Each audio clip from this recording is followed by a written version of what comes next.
Well, hello and welcome to Ministry Hangouts. I hope you guys are doing well, and we're just happy that you're joining us each month here. We just get together with some of Pastor Greg's closest friends and just talk about ministry and what's going on, and just excited to be able to share it with you and that you can do that. So today we're talking about small groups, but before we get too far, we do call it Ministry Hangouts with Pastor Greg, and he is here with us. And so I'll just throw it over to you, to Pastor Greg, to tell us a little bit about why we do this and what we'll be talking about today.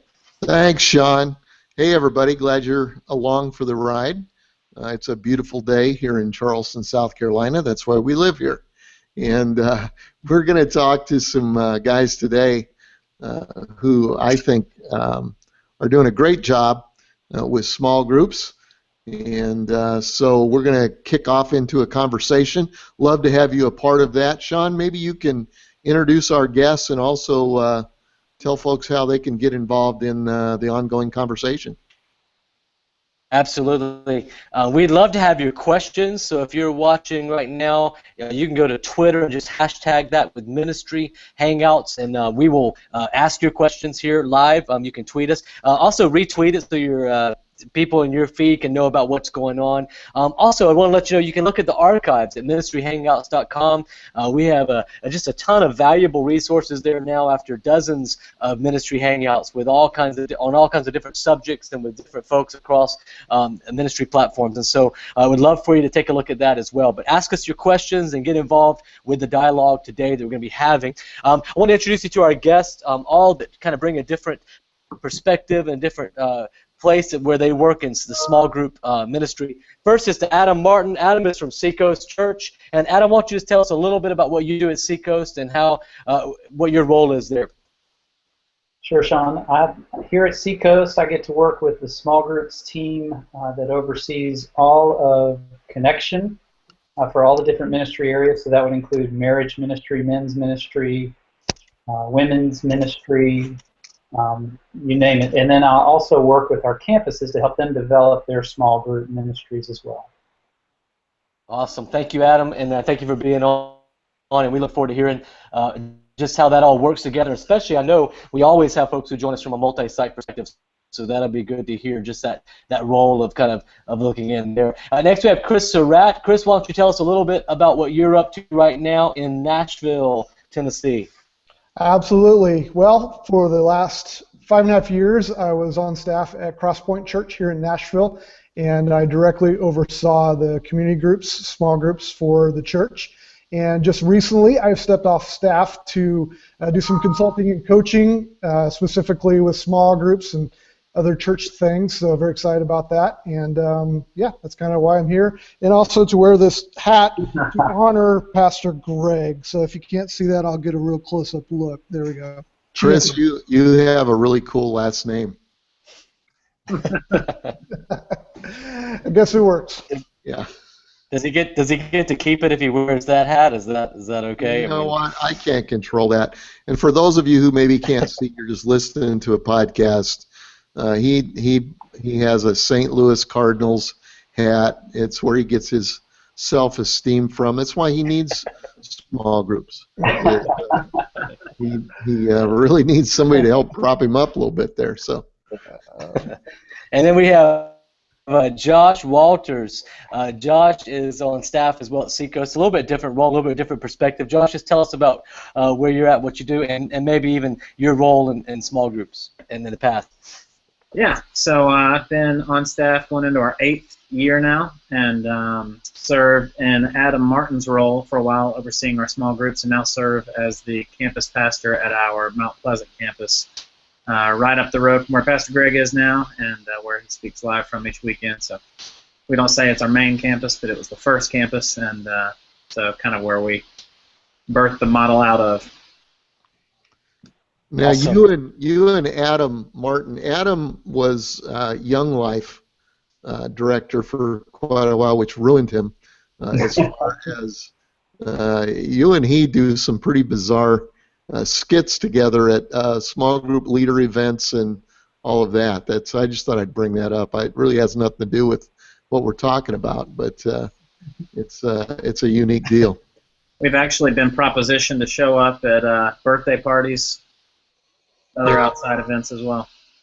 Yeah, you guys would be great at a birthday party. That's good. All right. Well, Sean, let's jump into it. And of course, Sean, obviously as a lead pastor and also was on staff once at Seacoast, which everybody on the call is, for that matter. But that's unusual. We haven't done that before, I don't think. But you have a lot of involvement with small group too. I guess the first thing that let's just talk about what is a small group. Do you have a definition? How flexible can that definition be? Anybody want to jump in? Chris, you just wrote a book on the subject. What constitutes a small group?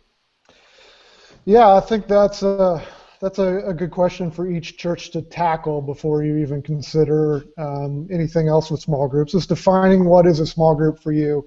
And for me specifically, I would say that a small group is 2 or more people who gather on a regular basis and encourage each other to follow Jesus in a new way. And I think that when you get beyond that, you can get into specifics about what does a small group do? What are the expectations of a small group meeting? Do they have certain elements? Do they not have certain elements? But I think as a broad definition, I would say it can be anywhere from 2 to whatever end you want to put on it, and they gather on a regular basis to encourage each other to follow Jesus. Good. Excellent. Adam, anything you'd add to that, or what do you think of when you think of small group? Yeah, our criteria is not much different. We have generally said it's 3 or more people, because otherwise we would have a lot of couples who call themselves small groups, and we don't really know what to do with that. So we just say 3 or more. And as far as how flexible, do you find, like at Seacoast, everybody studied the same thing? Is it a study? Is it a golf group? What constitutes a small group? Yeah, for us, it's a few different criteria are in play there. If we're in a season where we're doing a series, an alignment series or something like that, everybody's doing the same thing. And then there's sometimes seasons where a specific ministry is doing the same curriculum. But outside of those 2 seasons, we'll have groups studying any number of things. A lot of the curriculum that we offer is all warehoused in one place, so it's vetted, we know what it is, and they have access to it. And then again, we do have some small groups who are just a little looser than that. You know, they hang out at the beach together, like my small group in the summer. So we meet down at the beach on Saturdays, and it's a great way for people in our small group to invite their friends, and it doesn't feel so threatening. It's just more like friends hanging out. You know, a magic number, well, there's all kinds of magic numbers. We'd all love to have everybody in the church involved in small group. You guys told me not very long ago that we had 90% of the church involved in small group. Is that true? Is that the number that, or am I just dreaming about that? No, you're not dreaming about it. We're actually right in the middle of an alignment series, which is generally where we have the greatest participation in small groups. Everybody in the whole church is hearing the message that small groups are important. We're all doing the same curriculum. And when we do any kind of measurement on small group engagement at that time, we generally see a pretty huge percentage of people involved. So at this campus, yeah, we were just, in fact, slightly over 90% of the average weekend adult attenders involved in a small group. Wow, 90%. And it wasn't all that long ago. Josh Walters, I know we were sitting around an executive team meeting saying we've got a real challenge with small groups, and I think we had maybe 35 or 40% attending, which, Chris, is that, like, what's an average church? Do you have any idea? I would say a typical church is probably somewhere between 40 and 50%. I would say that the number that a lot of churches have a big struggle getting past is about 50%. I think when you get past that 50%, you really become a church of small groups and not just a church with small groups. And but yeah, I would say that probably 50% is a huge barrier. And there's some churches, North Point's a good example, that they feel like they need to be at about 60%, that they really don't want to be more than 60%, because their mission is to have enough people on Sundays that are not necessarily followers of Jesus, and jumping into a small group is too big of a step for them. And so if they're around 60%, they feel like they're right on mission. And Wow. then there's other churches that, like Saddleback, and that feel like they need 100% or more in their small groups at any time. So I think, it's up to each church to figure out what a good number for them is, to be in small groups.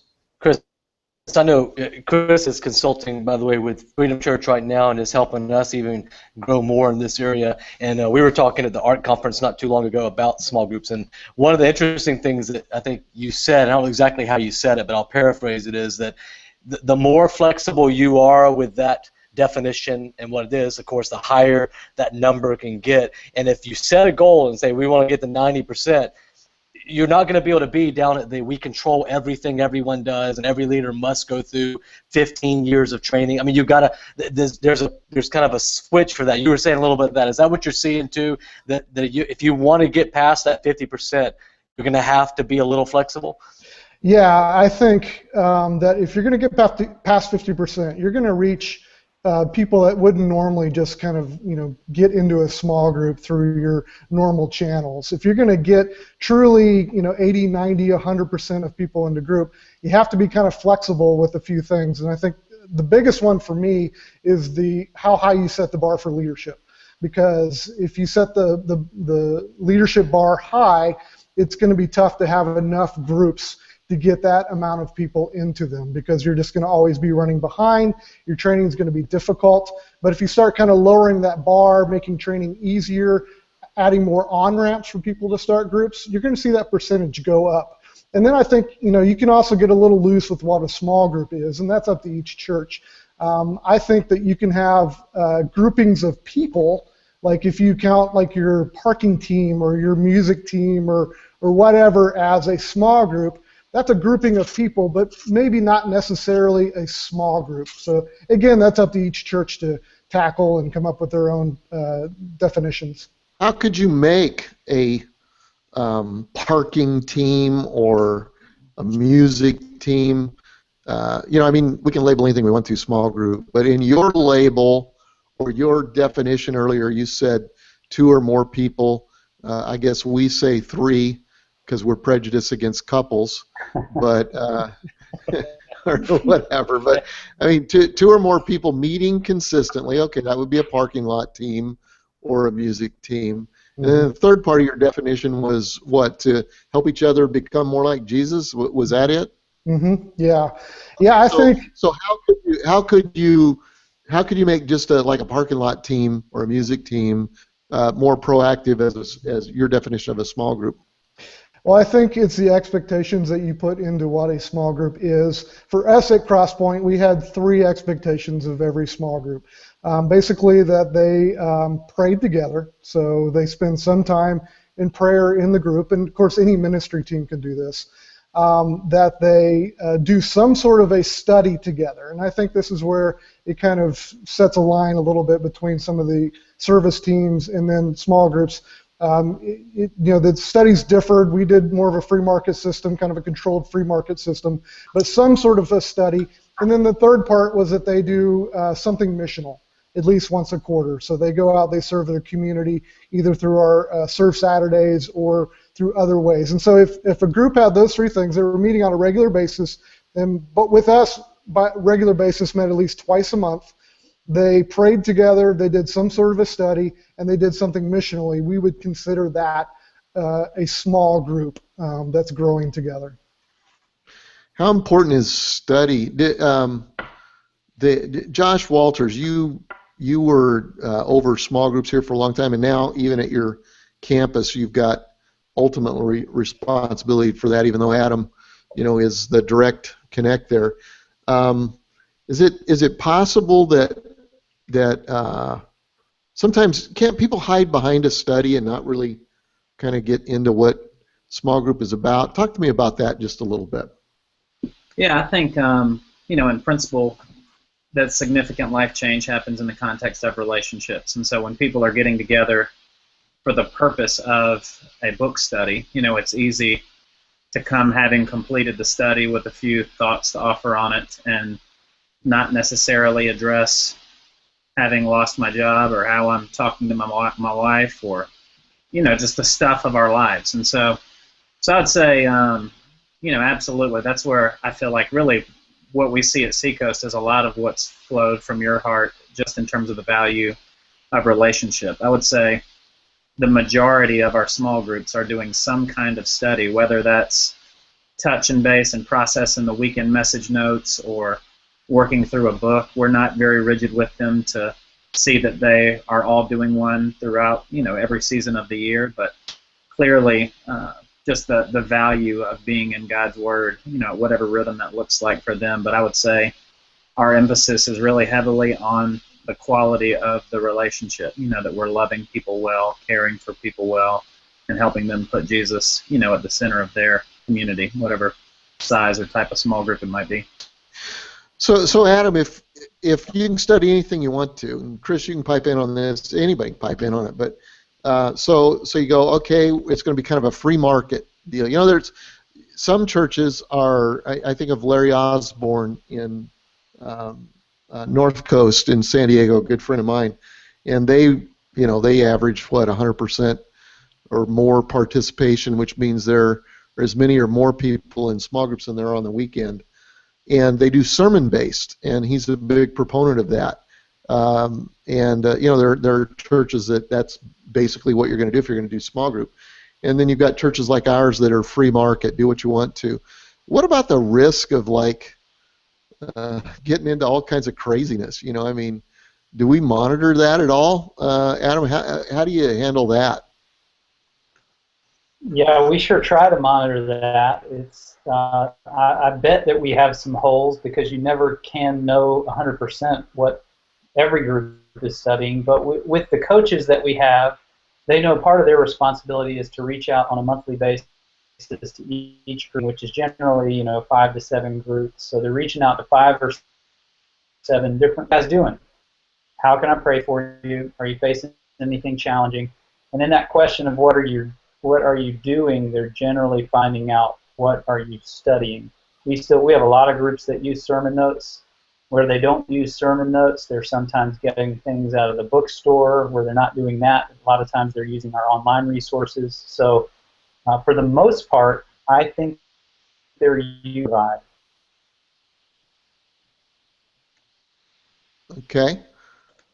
Pastor Greg, I remember you taught me something on this because I'm a control freak. I am a control freak by nature. I like to control all the details, and my nature would say at Freedom Church, I would say, well, let's just do sermon notes. But I'll produce them, I'll write them, I'll give them to everybody, then I know exactly what everybody's doing. What I've found is 2 things is people are going to do what they want to do anyway. So it doesn't really matter how much I control them. They're going to do some stuff they want to do. And then you taught me a lesson one time, and you taught the church this lesson too, but decide on what your essentials are, and you hold them really close, but make that the smallest possible list that you possibly can, and you'll reach more people. If you make that a very, very big list, you'll reach less people. And so I would be almost positive that there are people studying things in our small groups that I wouldn't agree with. We also do songs I don't like on the weekend, and occasionally we paint walls colors I don't like Clemson Orange. And so, that's just it. Has made us a better small group system, and that there's probably some teachers and teachings that I'm not going, I'm 100% behind that. So that was really kind of freeing for me to give up some of that control a little bit and not to go where my gut would want to go. Yeah. I think one of the things that I love most about it, kind of comparing it with Larry Osborne, I feel like our model, being free market and giving people the space to kind of study what they would like, I feel like it's part of the reason that our alignment series have been so engaging and effective, just because there's so few times that we call the church to really everybody be on the same page. So we're able to put emphasis on it and give high invitation and give out resources, and people really engage with us. Yeah, I'm going to pick up alignment series in just a minute. I want to talk about that a lot because that's really been an interesting thing for us, and one of the things that's propelled us to, more people in small groups.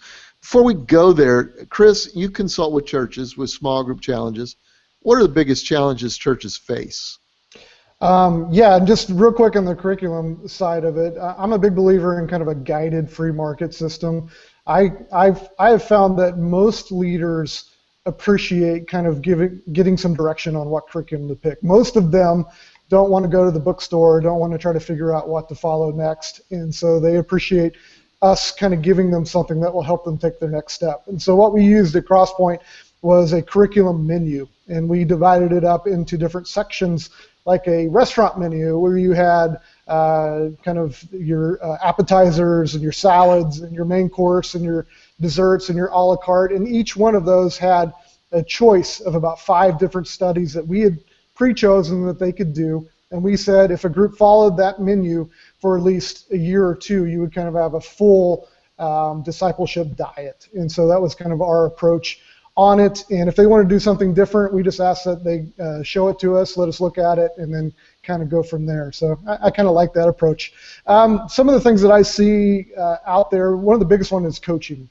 I think a lot of churches that talk to me have either tried coaching and it failed, or they want to try coaching and they don't know how to do it.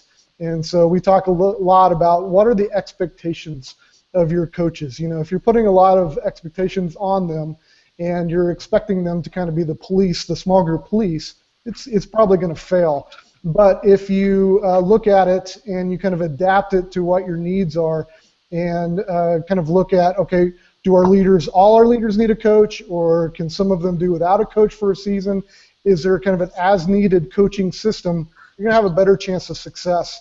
And then the other one is always, how do we train our leaders? How do we find leaders? We just can't get enough leaders to keep up with the growth of our church or keep up with how many people that are wanting to be in groups. So I would say that's the 2 biggest that I see are coaching, and then how do we get enough leaders? So how do we get leaders? Let's talk, Chris, I'm going to come back to you. Adam, how do we get leaders at Seacoast? I'm taking notes right now. I want to know. Chris mentioned it earlier that some churches lower the bar for leadership. We have done that when we do alignment series because we know we want everyone engaged in it. So we in fact take the title of leader away and use the title of host. We don't want to imply something that's not true. We want everybody involved, and if we've got an individual who's willing to open their home or meet people at a coffee shop and facilitate discussion, but they may not be qualified as a leader, then we're willing to let them lead a group as a host. But what we try to do throughout the series is pull in pretty close to those hosts and see if during the time they're involved in the series we can't shoulder tap a few of them to see, are you willing to engage with us and take that next step to become a leader? So that's one way we get leaders. Another way we get leaders is through a strategy that we call launch series, where we often, just given our audience on the weekend, we have a lot of people who say, I want to be in a group, but not enough people who are saying, I want to lead a group. So we have all these individuals that want to get plugged in, but we have no place to send them. So we create what we call a launch series, which is generally an 8-week study. We take away every obstacle. We provide a venue. We provide childcare. We provide a little something to eat. We provide the video and the study guides, and we say for 4 weeks we're going to do this. We're going to make it super easy for you. And in 4 weeks' time, you guys at this table have to identify somebody who's going to facilitate the discussion for the next 4 weeks. So that's another way that we identify hosts who can begin to carry the mantle of leadership in a small group context.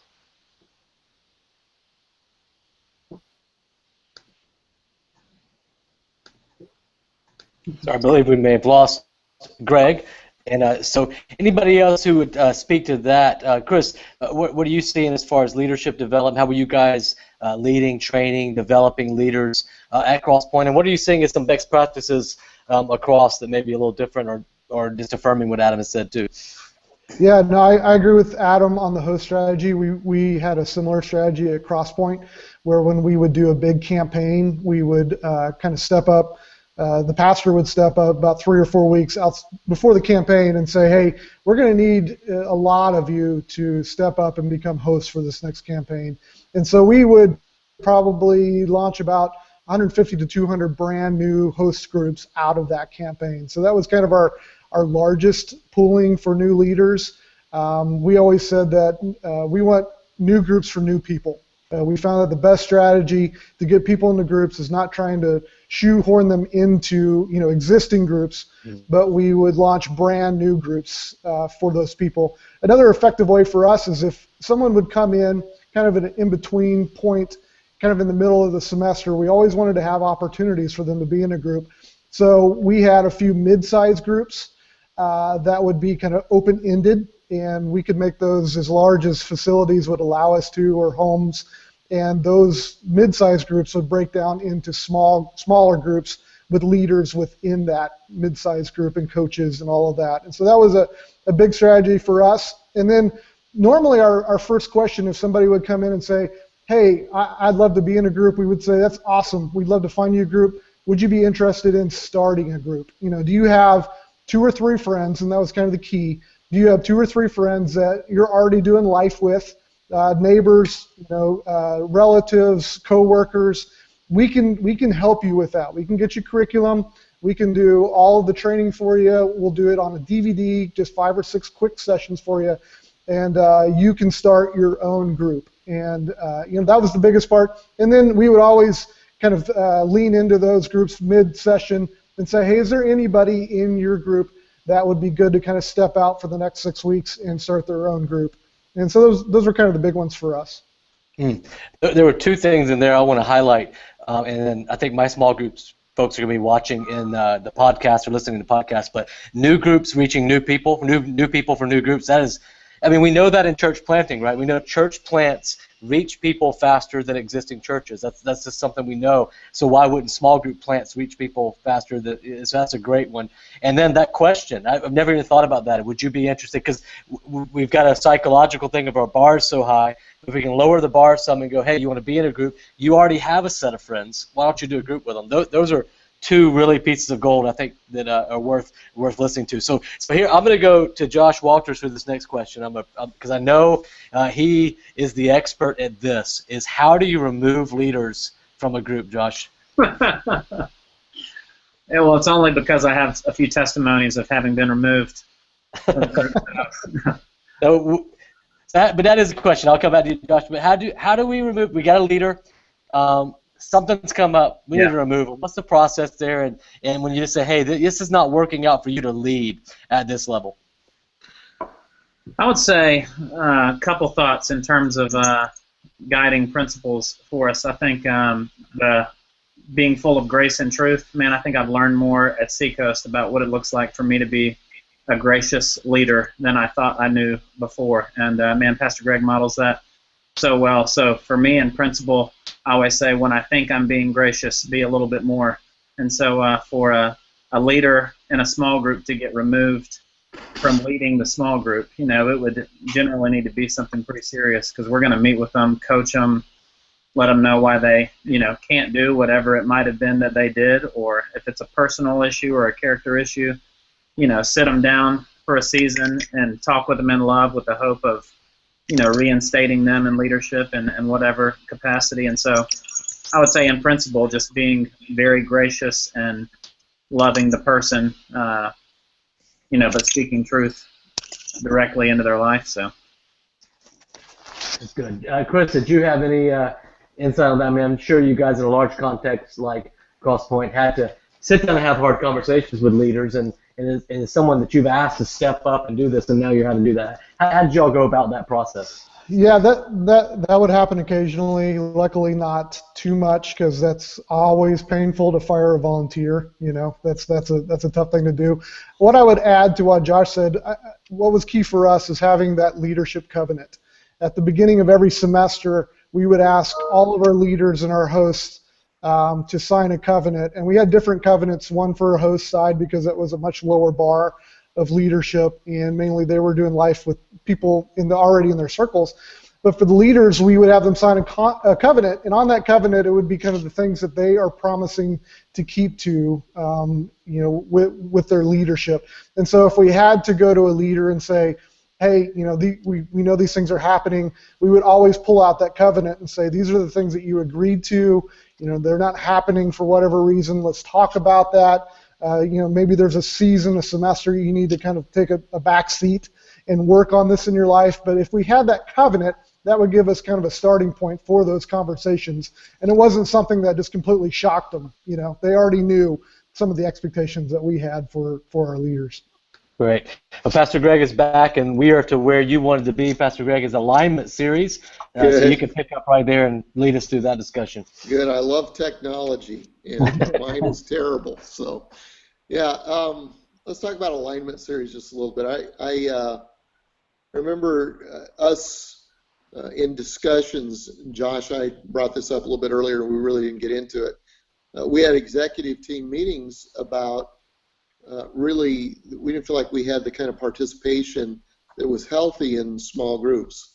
And so we talked about doing alignment series. And tell me basically, what is an alignment series? For us, it typically meant that we would do a series, it could be any number of weeks, 4 weeks to 6 to 8 weeks, where we produced a video curriculum that would coincide with a teaching series that we were doing that would kind of just take it a step further, that they could process in a small group. And the video curriculum would have kind of a host training segment, a post in the actual videos, and a little teaching input that would be really well done and packaged that we would give out for free to any person who was willing to pull together a few friends for a couple weeks to process with us in the series. And so I think our first one was a 6-week series where we produced the curriculum, the video, and the workbook, and gave them out to everybody. Yeah, I remember kind of being overwhelmed at that, going, I don't think we can do this. We're trying to pull off a service every weekend and do all the things that we do normally. And I was a little skeptical because I thought, okay, I'm going to have to sit down and personally write out, because you guys wanted me to kind of be the face of the video curriculum. I'm going to have to write it all out. How do we do that? And so what did we do? Adam, I think you were on board with the first one, weren't you, or not? Were you here at that point? I was. It's called Make Room. Make Room. Yeah, I think we've put them on a website called seacoastresources.org. I think we've got 2 of our alignment series up there. Okay, and how did we do it, Josh? What was the process for us? We were rookies, didn't know anything about it. What did we do? For us, partnering with Brett Eastman and Alan White over at Life Together was critical for us, and that I think since our first alignment series, we've picked up some of the skills. They really did a good job in modeling and kind of coaching us up into how we can produce them on our own. But for the first one, getting the concept, just like you're saying, when we've got a weekend coming, preparing months in advance as to a teaching series, having an idea of week to week what the messages were going to be on, and being able to produce a video and print curriculum that wouldn't overlap the weekend message, but kind of take it a step further was a huge challenge. And man, Brett and his team, I remember daily, they were calling from across the country, every single one of us, just on us. They made it happen to where now I feel like we know what it takes. We've got a production timeline, but I remember that first year, having somebody that could walk us through it was critical. So the steps for us were, first of all, we set a time, and ideal times for us. When do we usually do alignment series? Ideally, the natural points in the calendar when connection is high. And so August, September. Adam, has that been it both times? We did 2 that first year. Yeah, it's been early September, right after Labor Day, and then in January. Those have been the best times for us to do them. Or we have tried one right after Easter. That was another time. That worked pretty well. To kind of catch the folks that are coming in from Easter. That was a shorter one, if I remember right. But what we would do is Yep. we'd set it on the calendar, ideal times. When are people going to be here? When's the best time to connect? We found that that's when school started, and also when first of the year here. And then we brainstormed what would be a good series, and then we tried to get the kind of the themes of each week of the series, and then we sat down and said, okay, what are some complementary ideas that we can go with? And then here was the big deal for us, is that we assigned one of our staff members to go through my old messages and see if I had talked about that particular theme, which I repeat pretty regularly, really, on some of the major themes. And so rather than me having to sit down and write it all out, we had staff members and volunteers that came up with small lessons for me to use. And so I would show up and sit in front of a video camera with an iPad teleprompter. And honestly, I'm just being honest here, very little advanced preparation from my point of view. And we were able to, I think, put out some really good that are being used by churches, across the United States. I was talking to somebody the other day that was currently in the either the Make Room or the DNA of Joy series. So it was very, very achievable. And what it did was has been a major on-ramp into small groups for our church. Chris, what do you see that as being something that a lot of churches are doing, a few churches are doing? Tell me about best practices. Yeah, I'm seeing a lot more churches move to that, and I'm a huge believer in doing the alignment series and campaigns. Kind of going back to what I said earlier, new groups for new people, I think the easiest, best way to do that is with an alignment campaign, because you can start a ton of new groups to reach a lot of people at the same time. And I think a lot of churches get caught up in the how much it costs and how much work has to go into it. And I think, again, it goes back to expectations. We did 2 every year at Crosspoint. We would do one similar in February and then one in September. And we did all kinds of different ways to do it. We did kind of the pre-produced with Pete, where he would sit in front of the teleprompter. We did it that way. We actually were successful with some off-the-shelf ones. 40 Days of Love from Saddleback was one of our most effective campaigns that we did, and that was straight off the shelf from Rick. And Pete would do a message kind of around the topic.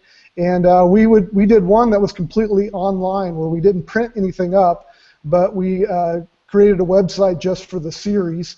Each week had a page, and you could go on, you could watch the video we produced, download the notes, and that one ended up costing us very little and had a huge impact. And so, yeah, I'm a big believer in kind of aligning your whole church around a topic at least once a year.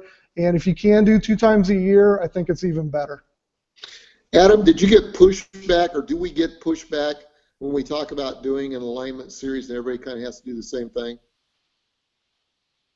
Initially everybody was super excited about it, because it was, for us, it was kind of like the relaunch of small groups in our church.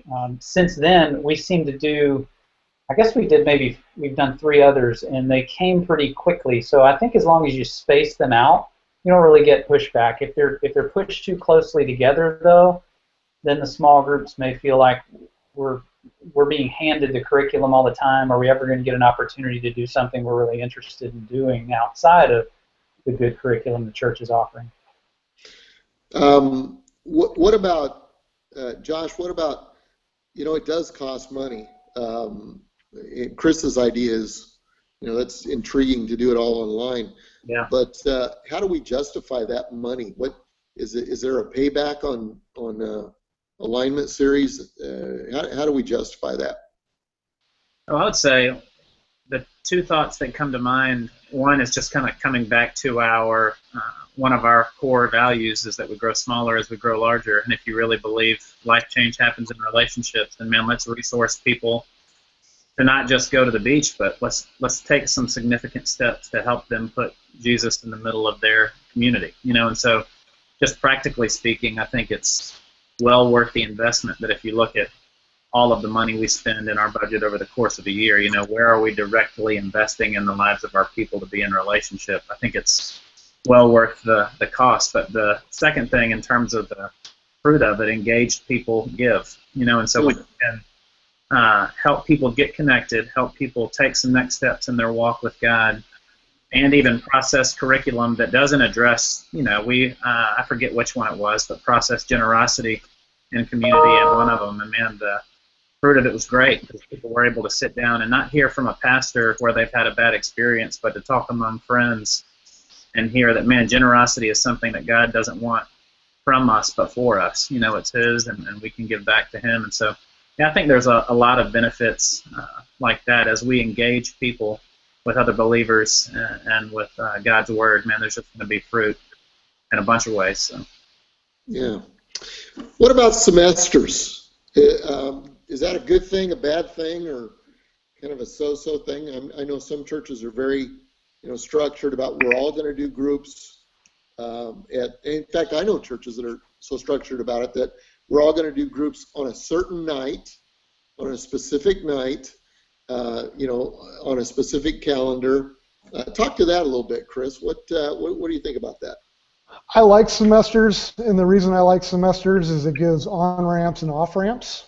I think as a leader, if you're signing up a new leader or a new host, and there's not a defined, hey, if this doesn't work, I can get off, in 6 weeks or 12 weeks or whatever it is. I'm signing up my life to this. It's going to be a little scarier. So I like semesters, and it also gives people that come in, they know they're going to have a fresh start at groups, either after Easter or the end of January or whenever that semester starts. So I like it. I also like soft semesters. I'm not a big proponent of all groups have to stop at this point and then we're going to start again at this point. I think there's different stages of life for different leaders and different kinds of groups.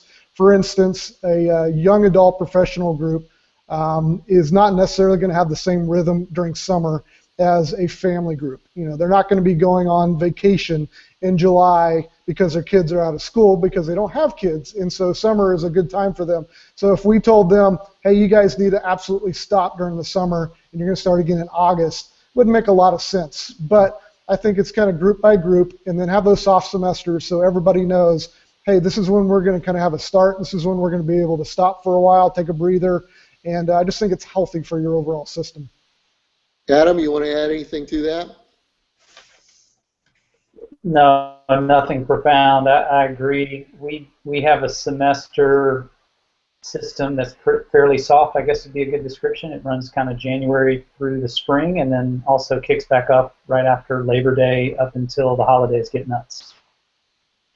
And so, go ahead. And I was going to say the only thing that I would add in terms of, I love your language, Pastor Chris, of soft stops.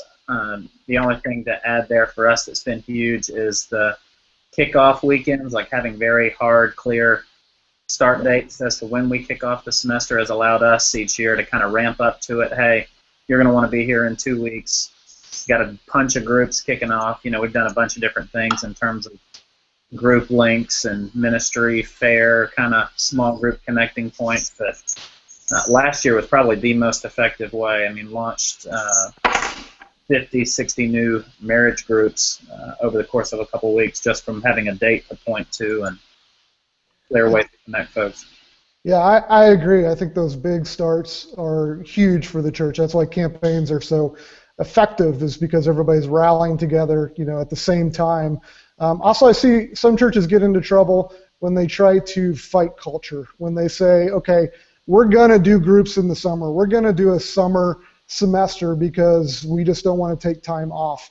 And you're fighting a lot of culture there, and you're going to have leaders that are going to get a little depressed because, if they do have a family group, there's going to be some of their members going on vacation. You fight it again when you get to like late November, December. You're going to fight all the hectic part of that calendar. And so I think that you can design into your system ways for groups to still kind of stay as a group, but not necessarily have to meet every single week. And don't fight that culture. You're going to lose. Yeah. I mean, we say to our staff, you guys have heard me say this, you know, on certain weekends of the year, for instance, July the 4th is coming up. We know that July the 4th is on a Saturday night. We have Saturday night church. I'll just bet it's not our largest attendance of the year. What do you think, Adam? You think we're going to break attendance records that week? And Sunday's not going to be so hot either. Am I prophesying in a bad way here, or am I just telling the truth? And so what I'll say to the staff, and I'll say to other pastors who kind of really get discouraged about some of those weekends, here's a way to look at it. If you weren't paid to be here, would you be? And usually, like on a July the 4th, no, you drew the short end of the straw. Your vacation didn't come through, or somebody had to do it, so you're here. And we're going to rejoice in it. We're going to have a great time. God's going to meet us, but we're not going to bemoan the people that won the lottery that week, okay? And just understand that, you know. In fact, when this is a whole other subject, but I know we do a growth track, and I can remember when we used to do it in our house, and those weeks that we would have, you know, 3 or 4 people show up. And of course, if you get a seriously extra grace required person, that can wear you out. But we'd have 2 or 3 people show up, and we would, or 3 or 4, and Debbie and I would consider, hey, rather than that's a bomb, that's a great time to really connect closer in relationship with these people. You know, we don't have to go around a big group talking, and we can all say what we want to say, or throw it all out and just hang out and talk. You know, so yeah, go with the flow of what people are doing. Anybody else on that? Sean, did you want to? Well, I remember preaching a whole lot on July 4th weekend when I was at Seacoast. Is that? Yeah, I don't know what that's about. You know? One of the best things that we ever did at Crosspoint was eliminate our 6 o'clock Sunday night service on Super Bowl Sunday. There you go. None of the staff wanted to be there, and honestly, the people that did come, you didn't want to be around them. No. What about this deal, Chris? Of you know, I've seen churches that a lot of times when they're transitioning from maybe a traditional Sunday morning, Sunday night, or more likely Sunday morning and Wednesday night, and they're going, we want to do small groups. I've seen 2 things. I've seen churches stack it onto the existing schedule. What do you think about that? I think that if small groups is one option on a long list of other options, other menu choices, small groups are going to lose every time. It's the harder decision. I think if you have a Wednesday night service, or you have a Thursday night Bible study, or a Friday night singles event, or a Friday night family gathering night, and you're competing for people's time, and normally people can give you maybe one extra slot outside of Sunday morning. So you've got them for Sunday morning. You're probably going to get them for one extra time, and if they have to choose between the uncomfortableness of going to somebody's house, being accountable to a small group of people, or going to a crowd of people to a Wednesday night service or a prayer service or whatever it might be, they're going to choose that over small groups. And so if you want to truly be a church of small groups, and you want that to be the option for discipleship, for community, you're going to pretty much have to kind of clear the deck, get the other things out of the way for it to be effective. And that's not to say any of those other things are bad things at all. What I would suggest is, before you start a prayer service, start some prayer or some small groups that focus on a prayer study. Before you start a large men's group ministry, start some men's groups, small groups, and kind of go from there. And so I think there's other alternatives, but if you're just stacking it onto it, you're not going to get there. Okay. What about the idea of, okay, we've got Sunday morning and Wednesday night, and we're going to maybe knock off all Wednesday nights, or we're going to knock off 3 of them, have a first Wednesday, but we want to do small groups, and so we're going to have all of our small groups on Wednesday night. Good idea, not a good idea? What have you seen there? I think it depends on the culture, to be honest with you. For me personally, I think more options as far as available nights is better. because you're going to miss. And again, it goes back to how many of your people do you want in small groups? Okay, if you want 90%, 100%, you're going to have to offer as many options as you possibly can, because there's going to be a group of people that can't do Wednesday nights. They work Wednesday nights or they do whatever. So if you only offer groups that night, you're going to miss a percentage of people. And so I think you have to look at how many people do we want in groups. If we want a big percentage of them, we got to give as many on-ramps, as many easy and obvious options as possible. That's just my perception of it. Good, good. Well, guys, this has been a great conversation. Chris, let me go back to you just a minute. Tell us about your book. What's going on? When's it coming out? Sure. Give us a little pitch on that. Happen to have a little sampler right here. So if you can do that. Amazing. I've got one of those too. Yeah. It's called Small Groups for the Rest of Us, and it releases September 29th. It's by Thomas Nelson, and if you'd love to pre-order, if you want to get a jump on it, you can go to Amazon or BarnesandNoble.com or anywhere that you can order books, and you can do that. The basis of the book is how do you reach that extra 40%? You know, I think you can get to 50, 60% with the way that you're doing small groups right now, but if you want to get the rest of the 40%, the people on the fringes, even the people not attending your church yet, how do you do that? How do you design your small group system to reach those people? And that's kind of the basis of the book. So if somebody wanted to talk to you about maybe consulting, questions on small group, how do I get a hold of you? Yep, just send me an email, chrissurratt@gmail.com. You can email me, or my blog is chrissurratt.com. You can reach me there, but I'd love to help anybody or any churches that would like to. Okay. Adam or Josh, anything you want to add to that, or anything happening that we need to know about? What about your books, Josh? Josh, you want to mention your book? Not quite yet. We got a big release coming, but I will say, that man, Chris, I took a bunch of notes, and so I'm hoping you give a family discount. Would love to have you come talk with our team. So. That's great. I would love for you to. I'll give you my PayPal address after this, and you can go put some money in there. All right, Sean, I'm going to flip it back to you. Thanks, guys. Yep. I really appreciate your. It's been a great, very practical time together.